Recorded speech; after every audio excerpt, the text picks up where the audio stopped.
Días. Bueno, tengo el honor de presentar a un amigo, Juanjo, que va a dar la charla magistral. ¿Es la última? No, es la penúltima. Sí, de este congreso, que dicho sea de paso, todos empezamos a usar la remera del congreso porque todos nos sentimos parte de este evento maravilloso que ocurrió en estos días, y le quiero agradecer especialmente a Raúl y a Maite, su mujer, y a Quique, haberlo organizado, porque estamos todos pasando una experiencia preciosa. Es uno de los congresos más lindos a los que estamos participando, así que gracias por eso.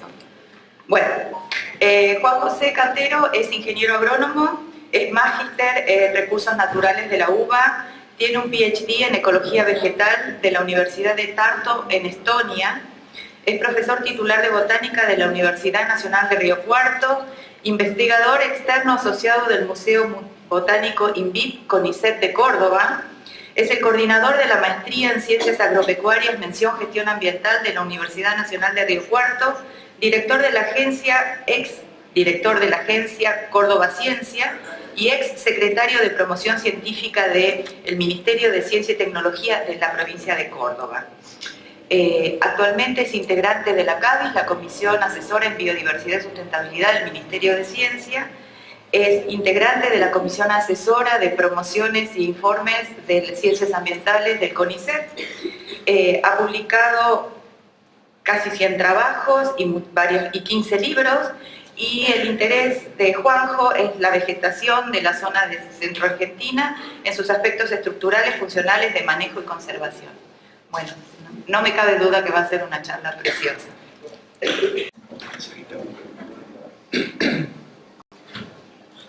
Bueno, buenos días a todos, gracias por estar acá, ya que han tenido una noche agitada, pero bueno, acá estamos. Quiero agradecer en primera instancia a los organizadores de este hermoso congreso en darme la oportunidad de hacer un relato o una charla probablemente distinta a la que venimos escuchando, porque tiene que ver con la gestión del conocimiento y pretende responder a algunas de las preguntas que he estado escuchando ayer sobre la gestión de la biodiversidad. El título le he cambiado unas cosas, dice una experiencia de gestión del conocimiento, y tiene un antecedente directo que se remonta a mis épocas cuando como investigador fui puesto en función pública, como hace un minuto contaba, y les voy a simplificar una de las principales actividades que tuve porque tiene relación directa con la charla. Tuvo que ver con una idea del ciclo del conocimiento que venía viendo desde hace tiempo respecto del Estado, que cuando había una dificultad en la caracterización de un recurso natural, se hacía una licitación pública, se gastaba mucho dinero con consultoras externas, y finalmente los productos de esas consultorías muchas veces reconocían buena parte de información generada por el sistema de gestión pública, de la Universidad de Gestión Pública. Así que, intentando cambiar esa historia que no me parecía buena, hice una especie de experimento de gestión del conocimiento, y es que primero nos hicimos cargo dentro del Estado en ese momento provincial de contar todo lo que no sabíamos sobre un recurso que era el agua subterránea. Es decir, todas las falencias que tenía el Estado por lo cual no se podía manejar bien esos recursos. Segundo, invitamos al sistema científico local de la provincia de Córdoba, todos, los hidrogeólogos, a que nos dijesen si se animaban ante una licitación local nacional me refiero, a hacerse cargo durante 2 años de resolver el problema. Y finalmente el otro actor fue la Nación, con lo que era la Secretaría de Ciencia y Técnica en aquel momento, de poner recursos financieros. Fue el primer ensayo que tuvo la Nación de un PID donde el adoptante era un Estado provincial. Bueno, lanzamos el experimento y fue exitoso. Los investigadores lograron muchas publicaciones de altísimo reconocimiento, La provincia, que había firmado previamente a través de su gobernador ser el adoptante de los productos de la investigación, cambió la legislación del uso del agua subterránea de la provincia y se cambió lo que se venía haciendo con todo el sistema agropecuario de la provincia en el tema del riego. Y el Estado Nacional lo usó como ejemplo para empezar a utilizar los PIDs con los estados como adoptantes. Bueno, ese fue un experimento exitoso y totalmente novedoso en Córdoba, donde el Estado era adoptante de los productos de la investigación de su sistema científico local. Cuando me invitaron a relatar alguna experiencia que había tenido, pensé en Famatina. Pensé en Famatina por varias cosas, porque es un lugar extremadamente complejo en la heterogeneidad ambiental, en su biodiversidad, con un conflicto permanente histórico por el uso del territorio y sus bienes naturales, y para agregar más todavía complejidad, un espacio muy difícil de estudiar por las características físicas de la montaña. Así que eran muchos desafíos y entonces se me ocurrió armar un experimento de Famatina donde yo iba a ser parte de este experimento y me sumergí en él como un investigador más. Así que este relato es una especie de experimento con investigadores que investigan a la biodiversidad.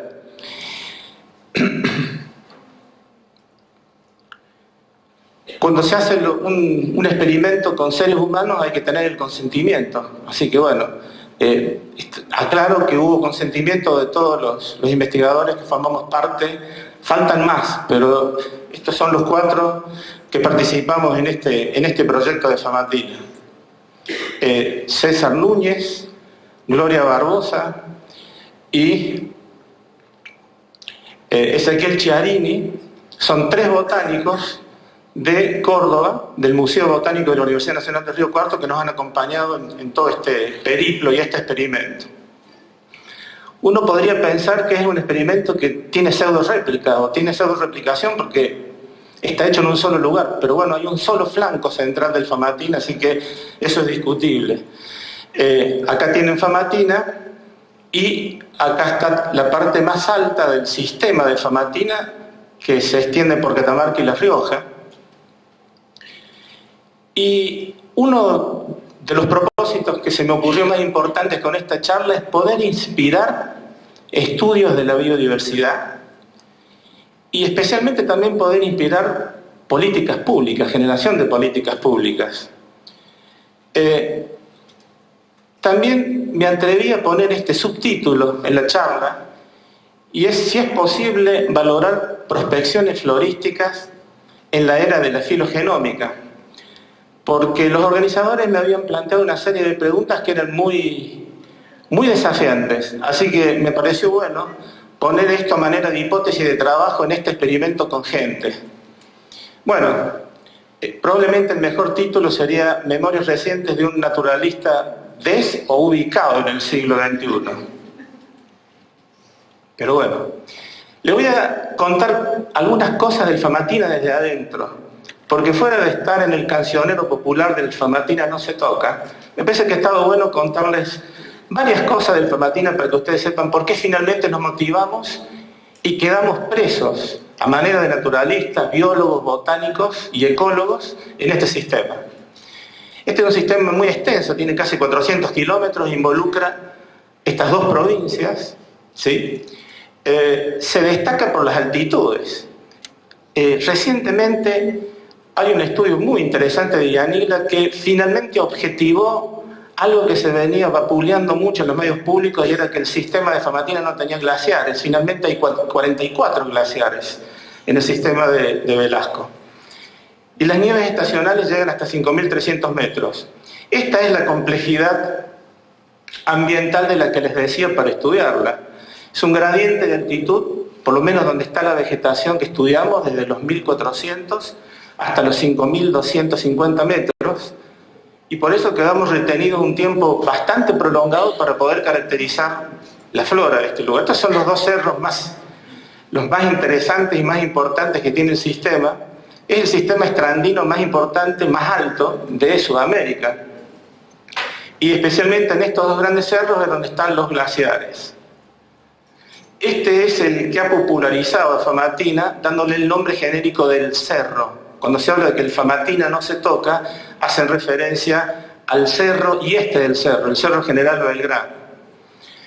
El Famatina tiene 4 provincias fitogeográficas bien delimitadas, que van desde el monte Prepuna Puna y Alto Andina, con las singularidades típicas de los ensambles de vegetación de estos 4 lugares. Es un territorio con una historia riquísima cultural, es un espacio que ha sido habitado por siglos y tiene paralelamente una cultura muy interesante. Ustedes saben que hace muy poquito este camino, que es el Capañán, que es el camino principal andino, ha sido declarado Patrimonio de la Humanidad. Este sitio se llama Pampa del Ajencal, hace referencia a Artemisa Mendozana, que es el ajenco. Es un espacio de los espacios sacros que tiene la gente de Famatina, a tal punto que muchas reuniones de los consejos deliberantes de Famatina se hacen en la Pampa del Ajencal. Les voy contando todo esto para ver en dónde nos fuimos metiendo de la complejidad, no solamente física, sino cultural. Este es el camino inca que persiste y este es el camino actual. El camino inca, que tiene casi 30.000 kilómetros, era ustedes saben, la columna vertebral del poder político del incanato. Y cuando en 2014 se declaró Patrimonio Mundial de la Humanidad, repetidas veces el Consejo Deliberante se instaló en la Pampa del Ajencal con su pueblo, cuando hablo de pueblo hablo de todo el valle de Famatina, para formalizar una apropiación que viene de hace muchísimo tiempo del paisaje, de su territorio y de sus bienes. Actualmente muchos antropólogos hablan del Famatina no por la cuestión minera, sino porque hay huacas o símbolos que aparentemente, según los que saben los antropólogos, serían laboratorios de altura, a una manera de apropiación simbólica de este lugar dentro del espacio de dominación del incanato. Contemos ahora, de paso les digo que todas las fotos obviamente de plantas, de flores y paisajes, los paisajes son en una definición operativa para mí parte de la biodiversidad del Famatina. ¿Cuáles fueron las motivaciones de nosotros, los investigadores, los que estábamos dentro de este experimento? El trabajo cotidiano. Museo Botánico de Córdoba. El Museo Botánico de Córdoba es uno de los más importantes de Argentina, tiene más de 500.000 pliegos de herbario. Y en nuestro trabajo cotidiano veíamos permanentemente con mis compañeros muchas colecciones de los botánicos del siglo XIX que estaban depositados. 1879 de Kurtz, en 1906 de Hieronymus, y todos hacían referencia a sitios de este espacio de Famatina. No encontramos ningún trabajo de síntesis de Famatina, solo los pliegos, pero no había hasta ese momento, hasta el año 2010-2011, ningún trabajo de síntesis de este lugar. Debo aclarar que estas exploraciones del siglo XIX, que habían dejado estos productos en el herbario COR, tenían que ver con la formación del Estado-Nación. Las exploraciones botánicas eran justamente para anexar territorios al Estado-Nación que se estaba organizando. La del Chaco, la de la Patagonia, todos llevaban botánicos, ¿sí? Era conocer lo que había. Pero también, y vale la pena para esta charla, estas exploraciones sirvieron para organizar la ciencia en nuestro país. La obsesión del progreso que tenía ya Sarmiento durante el gobierno de Mitre, de tener la ciencia de los países modernos, de las patrias nuevas, como le decía él, en las patrias viejas a las que consideraba Argentina, le llevó a llamar a Burmeister, un naturalista alemán, para que hiciera una propuesta de implementar la enseñanza de la ciencia en Argentina. Y la única universidad que tenía estatus como tal en aquella época era la Universidad Nacional de Córdoba, que tenía una enseñanza muy dominada por la raigambre jesuítica de esta universidad y especialmente por el derecho. Así que Burmeister propone una reforma importante de la universidad, proponiendo la creación de una facultad de ciencias exactas, de ciencias naturales. Hay un periodo de 10 años en el cual se hace un verdadero trasplante de la ciencia europea, trayendo investigadores, especialmente de Alemania, y finalmente Nicolás Avellaneda en el año 1878, a través de un decreto, termina arreglando el funcionamiento de este edificio. Yo trabajo acá arriba. Esta es la Academia Nacional de Ciencias, que funciona anexa a la Facultad de Ciencias Exactas actualmente. Estas primeras migraciones transoceánicas de zoólogos, botánicos, entre ellos Lorenz, Stelzner, Pablo Lorenz, es el que fundó las exploraciones científicas botánicas en Argentina, y Stelzner es el que fundó la geología en nuestro país. Así que estamos hablando de naturalistas que debiesen ser reconocidos en la historia de la ciencia de estas disciplinas, y eso lo estamos haciendo. Bueno, estas exploraciones en el último tercio del siglo XIX se extendieron por el norte, oeste, centro, y tienen la particularidad, todas promovidas desde la Academia Nacional de Ciencias, que había sido nombrado con la función de ser una corporación científica al servicio del Estado, llevaban siempre geólogos y botánicos juntos.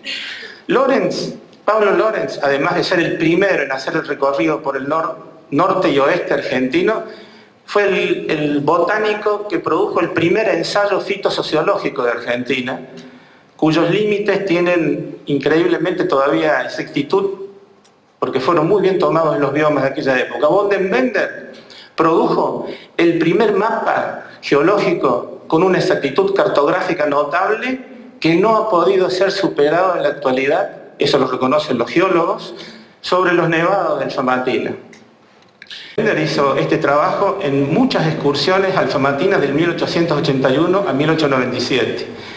A la Academia Nacional de Ciencias también se le había requerido que tenía que publicar, tener su órgano de publicación, que era el boletín, a los fines de esta idea que tenía Sarmiento de tener una ciencia nueva como en los países modernos, de poder facilitar el canje y usar también la academia para enseñar la ciencia. Así que todos estos investigadores publicaron en la Academia Nacional de Ciencias.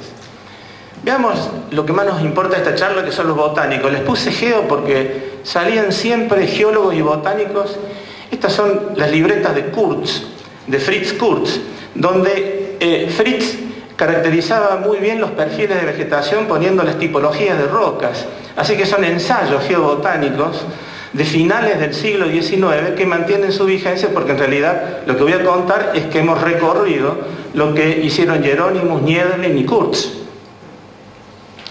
Hieronymus fue un botánico excepcional, que acompañado con Niederlein, voy a citar solamente lo que hicieron en Famatina, colectaron 500 ejemplares. Es interesante las cosas que decía Hieronymus en aquella época. Él venía de publicar en Alemania y sabía cómo era la diseminación científica, la conocía muy bien, y escribía por supuesto en alemán en aquella época, en el último tercio del siglo XIX. Pero en un escrito del Boletín de la Academia de Ciencias, él también dice que finalmente, habiéndose apropiado de lo que querían el gobierno argentino, de fundar la ciencia, entonces empezó a escribir en español la manera de promover la enseñanza de la escritura científica a los botánicos y naturalistas locales. Es muy interesante la observación de Jerónimo, y él hizo praxis de su palabra. No solamente hizo las primeras publicaciones científicas botánicas de nuestro país con dibujos excepcionales, sino que también publicó, por supuesto, en Argentina. Esta es una obra monumental, es la primera obra de las plantas medicinales de nuestro país, involucra todas las plantas medicinales de Argentina y recupera es un trabajo de etnobiología excepcional, recupera la información de la gente, del pueblo que vivía en aquellos momentos en todo nuestro país. Stucker fue otro botánico alemán, producto de las migraciones transoceánicas, que visitó y colectó también 250 ejemplares en Famatina, y nos detenemos un poco en Kurz. Fritz Kurz fue para nosotros, miramos con mucho detenimiento sus colecciones y fue la motivación más importante. Coleccionó Kurz 1.700 ejemplares y 450 especies, de lo que nosotros después transformamos en el libro Plantas de Famatina, de lo cual voy a hablar. Fritz Kurz tenía libretas de campo, estas son las libretas que él hacía a nivel genérico. Muchas de estos géneros en realidad fueron nuevas especies para la ciencia. Y finalmente Oseus también participó en expediciones botánicas y aportó 141 ejemplares a la colecta. La segunda gran motivación que teníamos los investigadores eran las montañas, la biodiversidad, la riquísima biodiversidad de las montañas y especialmente el aporte y los servicios ecosistémicos que hacen en todo el mundo. El enfoque de servicios ecosistémicos nosotros adherimos siempre como investigadores, porque es el que permite orientar políticas hacia territorios más sustentables y con mayor justicia ambiental. Así que también queríamos encontrar a ver qué servicio ecosistémico podrían los ensambles de vegetación de Famatina aportar. Paradójicamente las montañas muchas veces en la conservación de la biota están medio alejadas de las agendas, no solamente nacionales sino también provinciales, por muchos intereses y muchas causas. Es el caso de Famatina, que es mucho más conocido, el sistema de Famatina, por su historia geológico-minera que por su biota. Al 2010, repito, no había ningún trabajo de síntesis sobre la biota. Insisto con estos paisajes tan bonitos, que son de Famatina, este se llama el pesebre, porque considero que los paisajes también son un componente de la biodiversidad. Y una quinta dimensión de reclamos tenían que ver con la gente, y esto es lo más importante.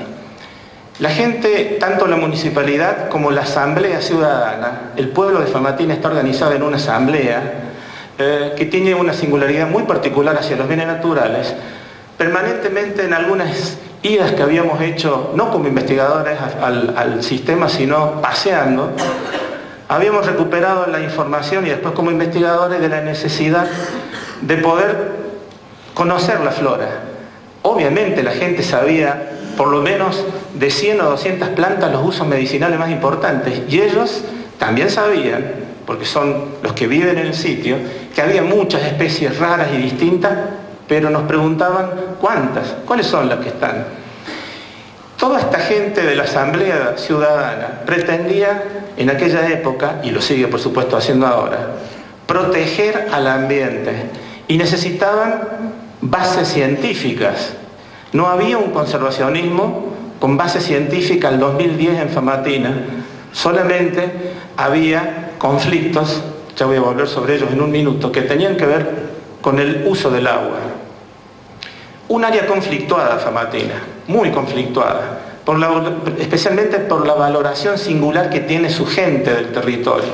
Y este era el espacio y el desafío donde teníamos que movernos como investigadores. Es un lugar donde se conocen, donde se reconocen y se aceptan los derechos de la naturaleza, y este tipo de aprovechamiento, aceptando la existencia de derechos de la naturaleza, lleva invariablemente a complejizar el estilo de desarrollo.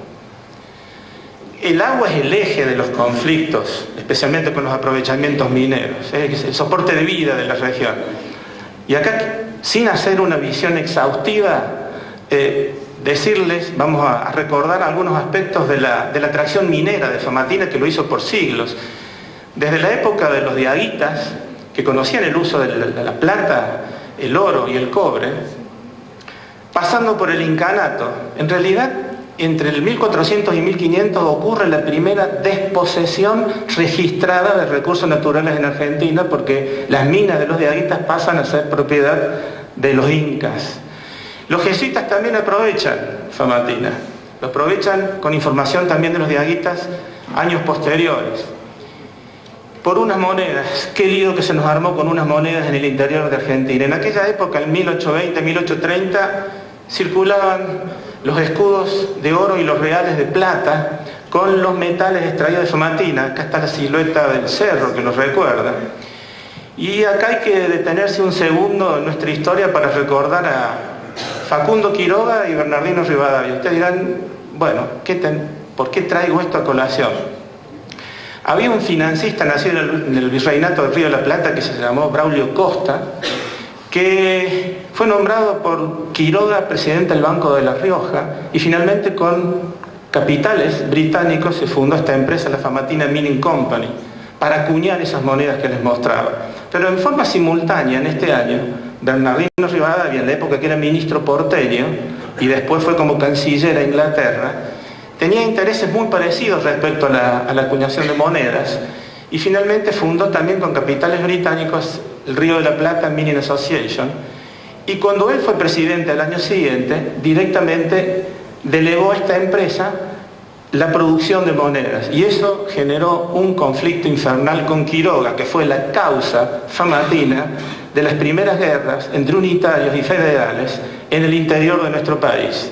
Por ahí no mucha gente conoce que el oro y plata de Famatina del 26 fue el primer encuentro violento entre unitarios y federales. Finalmente las empresas con capitales británicos quebraron y las únicas monedas que andaban dando vuelta por Argentina en 1840 eran de origen boliviano. Entre 1830 y 1930, voy rápido con esta mirada, hay una inversión importante de Argentina, se funda el cable carril de la Mexicana, se funda el primer banco de la nación en el interior del país, en Chilecito, y llega el ferrocarril, y llegan capitales también mineros británicos. El cable carril es una obra impresionante que se hizo para extraer los metales de una mina que lleva el nombre de la Mexicana. En aquella época se nombraba en forma femenina todas las minas que eran descubiertas. Esto lo hizo un mexicano. Y de esa forma se traía el mineral desde las partes altas, en 35 kilómetros de longitud, hasta el valle. Trabajó muchísima gente que murió haciendo esto. El cable carril funcionó hasta en 1925. Se destruyeron se cortaron más o menos 1000 hectáreas de todos los algarrobales alrededor de Chilecito para movilizar las máquinas de vapor. Pero Famatina registra luego de eso una historia muy larga de distintos emprendimientos frustrados que llegan desde 1908 con distintos consorcios británicos y argentinos, muchos riojanos, hasta el último del 2012 de Salta, y estamos todavía en pleno proceso de conflicto con estos emprendimientos mineros en este lugar y con la gente organizada para evitarlos. Entonces todo esto, además de motivarnos a los investigadores, generó dudas, generó tensiones. Ustedes saben, las prospecciones florísticas tienen claroscuros. Los oscuros son las dificultades de financiamiento. ¿Quién pone plata para hacer prospecciones florísticas en esta época? Después está el tema que genera mucha tensión entre los investigadores, y es la publicación de los resultados. ¿Cuáles son los journals y las revistas científicas que aceptan productos de prospecciones florísticas? Y finalmente es algo que está muy dentro de cada uno y que tiene que ver con lo anterior. La valoración del prestigio académico está claro que está asociado, especialmente en nuestro sistema y en mucha parte, y en casi todo el mundo, por índices bibliométricos, pero esa es una parte de la historia. Esa es la parte de algunos, para lo que queríamos hacer, oscuros. Los claros es poder completar un trabajo científico del siglo XIX. Conocer la endemoflora. Todos los botánicos siempre tenemos la pizca adentro del fueguito que queremos conocer más y más. Resolver un reclamo social de larga data, que era entender las características del medio natural, que era la flora. Y responder a una pregunta que se hacía ayer un conferencista, y es: ¿cuál es el legado que uno finalmente deja como investigador, además de muchos papers producidos?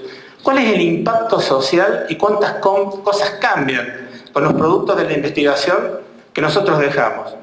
Bueno, en este juego, confieso que, si bien era parte yo del experimento, manipulé un poco el experimento, pero bueno, ayudé a que los investigadores tomaran la decisión, y sí la tomamos. Porque conseguimos financiamiento del sistema de gestión pública de las universidades, de la Nacional de Córdoba y de Río Cuarto, que tiene un observatorio de conflictos ambientales a nivel de secretaría, y de la Municipalidad de Famatina. Entre esas tres pusieron los recursos para hacer las prospecciones. La Academia Nacional de Ciencias, sabiendo que podía completar un trabajo del siglo XIX y XX, decidió publicar el trabajo que íbamos a hacer. Y finalmente la municipalidad y la asamblea de Famatina aceptaron apropiarse de los resultados de la investigación y ayudar a difundirlos. Bueno, con esta trilogía estamos haciendo la replicabilidad del primer experimento que habíamos hecho con el uso del recurso agua. Así que le dimos marcha y tomamos la decisión, caracterizar florísticamente al flanco central de Famatina y revisitar todos los recorridos hechos por los botánicos del siglo XIX. Entonces le pregunto, bueno, ¿tocamos o no tocamos el Famatina? ¿Se toca o no se toca? Sí, se toca, se estudia, pero con la licencia social del pueblo. Este es un lugar muy particular y para entrar a Famatina, toda la gente sabe quién está. Hay que, no entre comillas pedir permiso, pero explicar qué es lo que uno va a hacer ahí. La sociedad de Famatina, el pueblo de Famatina, tiene una singularidad que no la he visto en ningún otro lugar de mi país. Obviamente, con su gente, es que pudimos estudiar Famatina porque nos llevaron hasta el último rincón. Y planificamos la gestión del conocimiento entonces. Lanzamos el proyecto. Producir el conocimiento, diseminarlo científicamente, divulgarlo, difundirlo, transferirlo, evaluar el impacto, que fue en el último que estamos haciendo, evaluar la apropiación y el impacto social de los resultados de la investigación. Este es el ciclo del conocimiento, que en general casi siempre nos quedamos en la diseminación. Pero bueno, esta charla y hacia el final verán que es una motivación para insistir en esto otro y completar el ciclo. Bueno, en el siglo XXI, claro, las recorridas eran distintas, pero para llegar a los puntos más recónditos, hasta 5.500 metros, hubo que recorrer mucho y en mucho tiempo. Finalmente Famatina nos atrapó y nos costó 5 años. Durante 5 veranos sucesivos, pernoctando hasta 5.000 metros, poder resolver lo que había empezado Jerónimo. Pero bueno, relevamos 107 sitios, hicimos exactamente los recorridos de los botánicos, evaluamos unos 5.200 pliegos de herbario y en total el área evaluada fueron casi 5.200 kilómetros cuadrados. Hablo del flanco central, que es el que muestra las mayores singularidades de vegetación hasta los 5.200 metros. Hicimos el trabajo típico de herborización in situ y empezamos a producir, a diseminar científicamente, porque este había sido el acuerdo con los que formaban parte del experimento Famatina. Había que producir y diseminar científicamente, pero con distintos niveles de transposición didáctica para que los productos de la investigación pudieran ser tomados por la gente y servir y tener impacto. Fitotaxa nos logró, en una monografía, publicar un trabajo, toda la información que habíamos generado. A manera de muestra, encontramos, fíjense en el epíteto específico de todas estas especies, recuerdan de dónde son, de Famatina. Y Famatina es un punto, ya era un punto caliente de endemismos, y después de este trabajo que hicimos pasó a ser uno de los más importantes del NOA. Y logramos, en un primer nivel de transposición didáctica, producir un libro, no con las características del trabajo anterior, sino legible y usable por la gente, que se llama Planta de Famatina, y fue el que editó la Academia Nacional de Ciencias, que era el acuerdo previo que habíamos tenido. Color, que son de fácil uso, y después tienen descripciones que tienen que ver con una diagnosis, caracteres diagnósticos, pero especialmente hacen referencia al uso que tienen las plantas, ¿sí? Se encontraron 904 taxones, hay 75 que son nuevas citas para La Rioja. Argentina tiene 11.200 especies y el Instituto Darwinio, en un trabajo monumental, ha producido una base de datos en una alianza, pero es una base de datos que está completándose día a día. Al 2014 incorporamos 75 nuevas citas para la provincia de La Rioja, lo que empieza ya a dejar claro que los trabajos de prospección florística están todavía incompletos en nuestro país. 80 familias y 355 géneros son los que documentan a esos 904 taxones. Y acá vienen números muy interesantes. Argentina tiene 1.760 especies endémicas, de las cuales 275 están en Famatina, y hay 35 que son exclusivos del flanco central de Famatina. Hay 132 taxones del flanco central que son especímenes tipo, y hay 243 que tienen bioactividades comprobadas, o sea, una flora muy rica, una flora medicinal muy rica en especies, una endemoflora y una flora medicinal riquísima. Muchas especies endémicas como este nototrisque, muchas plantas axícolas, especialmente en la parte altoandina. Esta provincia fitogeográfica es la que tiene, por supuesto, menor porcentaje. Acá están distribuidos los taxones, los 904, dominan las astéridas, lejos entre todos los clavos. Y las geófitas y hemicriptófitas son las formas de vida predominantes en la flora de Famatina. Acá armo un paréntesis porque tiene que ver con el título de esta charla. Si las prospecciones florísticas se les puede dar valor en la era de la filogenómica.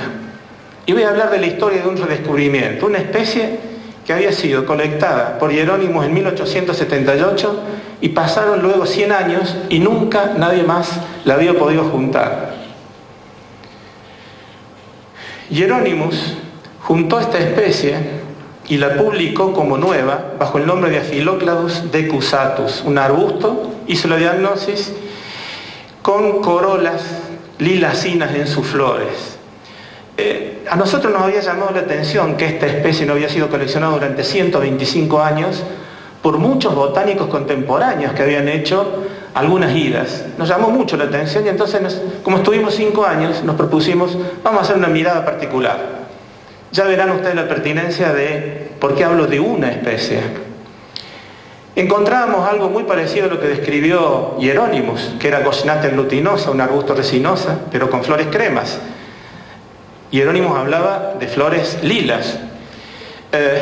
Veíamos a este que era muy parecido a Gosnatia, pero tenía hojas opuestas. Gosnatia tenía hojas alternas. Gosnatia tiene capítulos en el extremo de las ramas, y esta, que no sabemos qué era, tenía capítulos solitarios.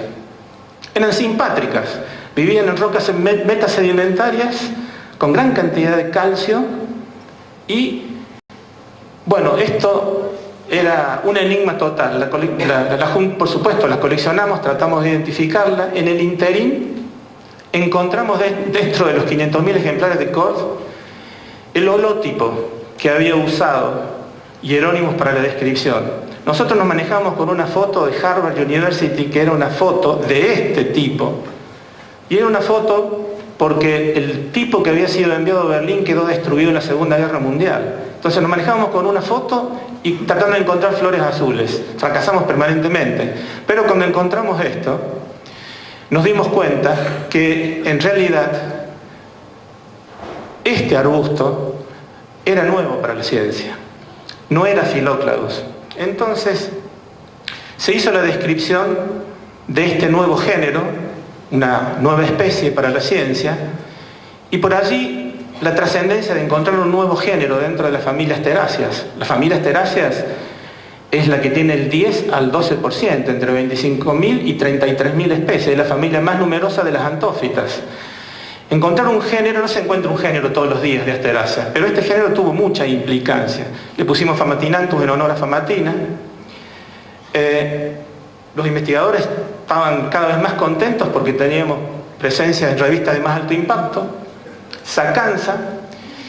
Empezamos a armar una alianza con otros investigadores del hemisferio norte que sabían más que nosotros en la parte de biología molecular y caracterización de su ADN, y nos dimos cuenta, según todos juntos, de que se trataba de un fósil viviente. Lo que habíamos encontrado no era solamente un género, era un fósil viviente que tenía aproximadamente 54 millones de años.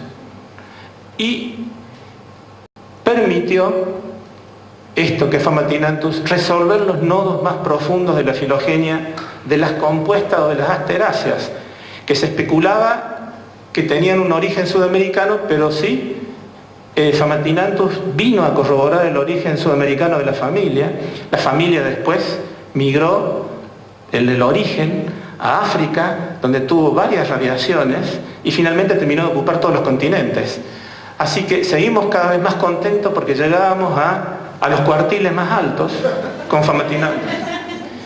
Y logramos producir estos árboles donde Famatinantus descansa y está en la parte basal del nodo. Finalmente, en otro trabajo, no solamente había un género y una especie, sino que había una tribu, y la octava, su familia, de la familia compuesta, pasó a tener también su nombre. Cada vez esto iba increciendo. Acá se ven las rocas metasedimentarias donde vive exclusivamente en un área de 1000 kilómetros cuadrados y en 10 sitios bien geoposicionados este fósil viviente en Famatina. Después empezamos a estudiar los cromosomas, seguimos aumentando la edición.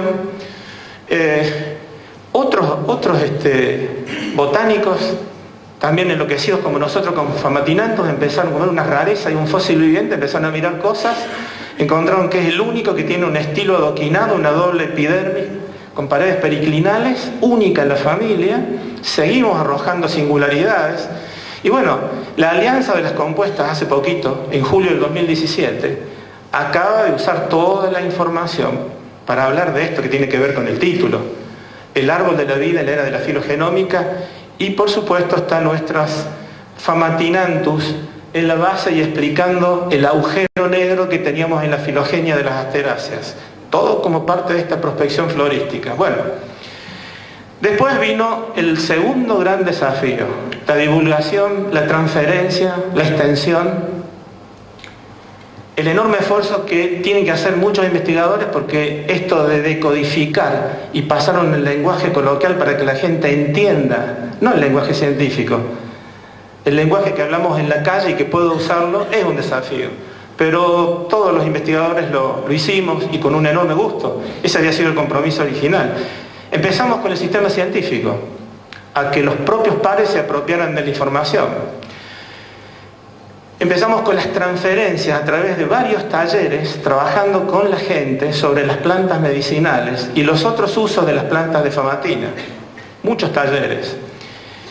Pensamos, ¿por qué no usar Famatinantus, que tiene tanta novedad para el sistema científico, que pueda ser redescubierto por su propia gente? Así que Famatinantus es una apropiación de un bien natural a través del conocimiento. Y se nos ocurrió, acá está el presidente de la Academia Nacional de Ciencias, don Pancho, que es el líder de la asamblea de Famatina, el rector de la Universidad Nacional del Río Cuarto y el intendente de Famatina.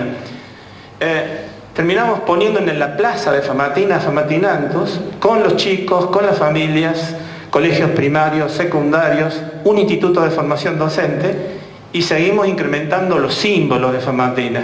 No se toca, sino hacerlo con cuidado. Y acá puse, bueno, esta necesidad de que el conocimiento científico finalmente tenga esta coexistencia pacífica entre la visibilidad encimado y la visibilidad social. Las dos cosas se pueden hacer. De hecho, las hicimos. Por eso queríamos, a través de esta charla, inspirar un formato de estudio. De campo, para empezar a hacer la transferencia formando a los formadores. Estos son profesores de un instituto de formación docente que está en Famatina con orientación biológica, que hasta ese momento se le estaba casi dando la espalda a Famatina desde el punto de vista, no cultural, pero del punto de vista de la flora, porque no se la conocía.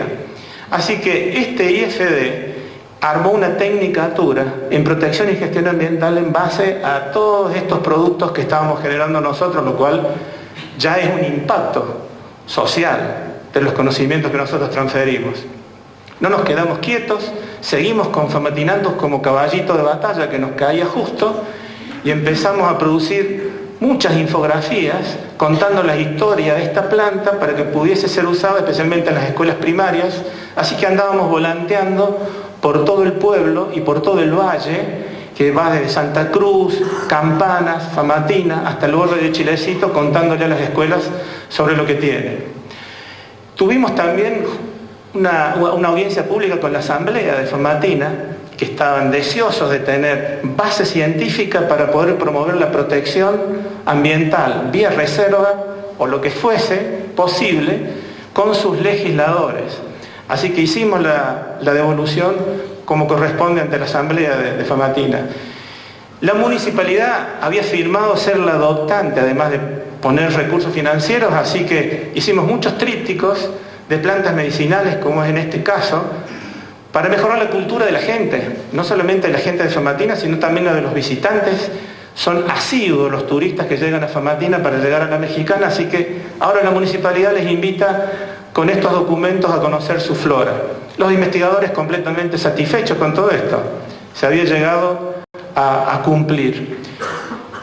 En los últimos años volvió el tema de los conflictos por los bienes de la naturaleza y nuevos escenarios de tensiones permanentes en Famatina. La disputa por los bienes genera imposiciones y no considera en este espacio la trama tan compleja que hay entre atributos ecológicos, socioculturales, económicos, que tiene el pueblo y el paisaje, la biodiversidad de Famatina. Es decir, esas imposiciones finalmente niegan el carácter de soporte de vida, que son la causa de la mayor parte de los conflictos. Acá ningún objeto es visto solamente como un recurso natural, sino que hay también algo que tiene que ver con la sacralidad de la naturaleza. De ahí viene el Famatina no se toca. Tengo una cara de muy sufrido y realmente estaba sufrido.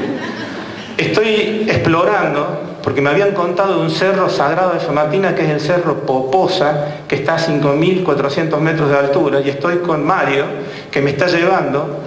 Debo ser el primer visitante que los famatinenses llevan a conocer su cerro sagrado. Poposa es, disculpen, es Xenophilon incisum, esta es la poposa. Mario sube durante todos los meses de marzo, junta, poda un poco de esta planta y en forma colectiva la distribuyen en Famatina y es la que usan para evitar el mal de altura, ¿sí? Y la cosechan, de acuerdo a los ritmos de la naturaleza, cuando esta planta terminó de diseminar las infrutescencias, que son todos estos capítulos, una asterácea. Además tiene las bioactividades que ellos mismos reconocen. Bueno, hay una conflictividad permanente en Famatina. Los sociólogos han reconocido estas tres corrientes: el ambientalismo de forma de vida, la justicia social, el ecologismo profundo. Lo que sí está claro, en este flanco central, donde el 90% es tierra privada y 10% es tierra fiscal, es que los dueños de la tierra están de acuerdo en la protección de este ambiente e involucran todos estos componentes de la biodiversidad para su cuidado.